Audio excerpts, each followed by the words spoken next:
আজকে আমি নতুন কিছু কি বানাতে চলেছি, তো চলো সেটাই তোমাদের সঙ্গে আজকে শেয়ার করব। তো সবার আগে নিয়ে নিয়েছি সয়াবিন। এগুলো খুব ভালোভাবে ছোট ছোট করে কেটে নেব, ঠিক এই সাইজটাতে। আর নিয়েছি কাঁচা লঙ্কা, কাঁচা পাকা লঙ্কা, সঙ্গে হচ্ছে পেঁয়াজ। এরপর নুন হলুদ দিয়ে আগে মাখিয়ে নিচ্ছি। এবার চলো বেসনটা দেওয়ার পালা।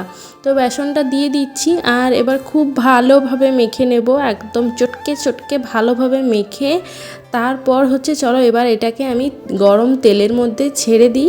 এটা কিন্তু আমি আজকে সর্ষের তেলে ছাঁকছি, তোমরা সাদা তেলেও ছাঁকতে পারো, আবার সর্ষের তেলেও ছাঁকতে পারো, যেটাতে তোমাদের ইচ্ছে।